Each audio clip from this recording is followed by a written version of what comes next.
अक्सर जब हम किसी पुरानी परंपरा या धर्म के बारे में सोचते हैं तो दिमाग में किसी एक ही महान हस्ती का नाम आता है ना। पर क्या हर कहानी इतनी सीधी होती है? चलिए आज इसी सवाल की तह तक चलते हैं। अगर हम जैन धर्म की बात करें तो ज्यादातर लोगों के जहन में सबसे पहला नाम आता है वर्धमान महावीर का। उन्हें ही इस परंपरा का मुख्य चेहरा माना जाता है। लेकिन क्या उनकी कहानी ही पूरी कहानी है? और यहीं पर सबसे बड़ा सवाल उठता है, क्या सच में महावीर से ही सब कुछ शुरू हुआ था, या फिर ये कहानी उससे कहीं ज्यादा पुरानी और गहरी है, जिसकी जड़ें इतिहास में बहुत बहुत दूर तक फैली हुई हैं। तो यहीं पर कहानी एक बहुत ही दिलचस्प मोड़ लेती है। महावीर इस परंपरा की शुरुआत नहीं बल्कि उसका क्लाइमैक्स थे।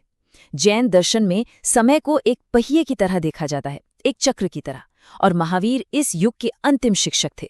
वो एक लंबी आध्यात्मिक यात्रा का आखिरी पड़ाव थे, एक ऐसी यात्रा जो उनसे बहुत पहले शुरू हो चुकी थी। वर्धमान महावीर 24 तीर्थंकरों की इस पूरी कड़ी में सबसे आखिरी थे। तीर्थंकर मतलब वो गुरु जो रास्ता दिखाते हैं, जो लोगों को इस भवसागर से पार ले जाते हैं। बात यहीं तक नहीं है, उनके माता पिता भी उनसे ठीक पहले के यानी 23वें तीर्थंकर पार्श्वनाथ के अनुयायी थे। इससे साफ पता चलता है कि ये एक विरासत थी जो पीढ़ी दर पीढ़ी आगे बढ़ रही थी। तो आखिर ये तीर्थंकर थे कौन? चलिए समझते हैं। ये जैन धर्म की आप कह सकते हैं नींव है, आध्यात्मिक शिक्षकों की एक पूरी वंशावली जो युगों से चली आ रही है। तीर्थंकर का मतलब ही होता है मार्ग बनाने वाला।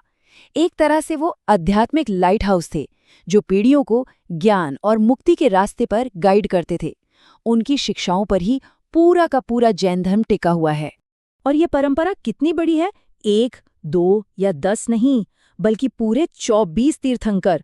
ये किसी एक शिक्षक की कहानी नहीं है, ये एक पूरी आध्यात्मिक विरासत की गाथा है। और एक और दिलचस्प बात, जैन मान्यता ये कहती है कि ये सभी 24 तीर्थंकर क्षत्रिय थे, यानी वॉरियर क्लास से थे।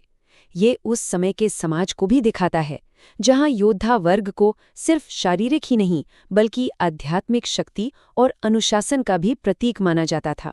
तो सवाल ये है कि ये परंपरा असल में कितनी पुरानी है? चलिए थोड़ा और टाइम में पीछे चलते हैं और इसकी जड़ों को खोदने की कोशिश करते हैं।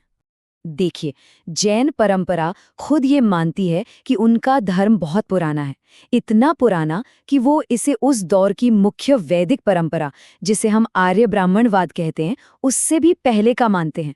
मतलब ये सिर्फ महावीर के समय की बात नहीं है। और इसका जिक्र पुराने ग्रंथों में भी मिलता है। सोचिए, ऋग्वेद दुनिया के सबसे पुराने टेक्स्ट में से एक, उसमें भी 2 तीर्थंकरों ऋषभ और अरिष्टनेमि का नाम है। यहाँ तक कि विष्णु पुराण जैसे ग्रंथ ऋषभ को नारायण का अवतार बताते हैं। और ये सब वर्धमान महावीर के ऐतिहासिक युग में आने से बहुत पहले की बातें हैं। अब जब भी हम इतनी लंबी पुरानी परंपरा की बात करते हैं तो एक सवाल हमेशा उठता है कि इसमें से कितना इतिहास है और कितनी कहानी। चलिए इस दिलचस्प रिश्ते को थोड़ा और करीब से देखते हैं। यहाँ एक बहुत साफ फर्क देखने को मिलता है। पहले जो 22 तीर्थंकर हैं, उनके बारे में कहा जाता है कि वो इतने पौराणिक हैं कि उनके बारे में ऐतिहासिक तौर पर कुछ भी कहना लगभग नामुमकिन है। लेकिन 23वें तीर्थंकर पार्श्वनाथ के बारे में माना जाता है कि वो एक असली ऐतिहासिक व्यक्ति थे। उनका होना जैन धर्म को एक ठोस ऐतिहासिक जमीन देता है जो इसे सिर्फ कहानियों से कहीं आगे ले जाता है। तो फिर इतनी लंबी परंपरा को याद कैसे रखा जाता है, खास तौर पर तब जब इतिहास और किंवदंतियां एक दूसरे में घुल मिल गई हों?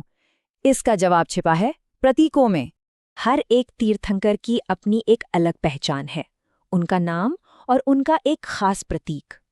ये पूरी लिस्ट दिखाती है कि ये परंपरा कितनी विशाल और विजुअली रिच है, जो पीढ़ी दर पीढ़ी इस ज्ञान को आगे बढ़ाती आई है। चलिए कुछ खास हस्तियों को देखते हैं। पहले तीर्थंकर भगवान ऋषभ, उनका प्रतीक है बैल, जो शायद स्थिरता और शक्ति को दिखाता है। फिर 23वें ऐतिहासिक भगवान पार्श्वनाथ, जिनका प्रतीक है सांप, जो ज्ञान और रक्षा का संकेत हो सकता है। और 24वें भगवान महावीर, उनका प्रतीक है शेर, जो उनके अदम्य साहस और निर्भयता को दर्शाता है। तो सबसे जरूरी बात यह है कि ये सिर्फ निशान नहीं है, ये प्रतीक एक पुल की तरह काम करते हैं। ये पौराणिक अतीत को ऐतिहासिक आज से जोड़ते हैं और एक अटूट आध्यात्मिक कड़ी को बनाए रखते हैं। और इसी के साथ कहानी घूमकर वापस वहीं आ जाती है जहां से शुरू हुई थी, वर्धमान महावीर पर। पर अब उन्हें देखने का नजरिया बिल्कुल बदल गया है। वो सिर्फ एक अकेले संस्थापक नहीं, बल्कि 23 शिक्षकों की एक बहुत गहरी विरासत की आखिरी वाहक थे। ये हमें सिखाता है कि महान लोग यूं ही पैदा नहीं होते, वो उन लोगों के कंधों पर खड़े होते हैं जो उनसे पहले आए थे। और ये हमें एक बहुत गहरे सवाल पर लाकर छोड़ देता है। जब कोई आस्था, कोई परंपरा, किंवदंतियों और ठोस इतिहास दोनों की मजबूत बुनियाद पर खड़ी होती है, तो उसका उसके मानने वालों के लिए और दुनिया के लिए क्या मतलब होता है।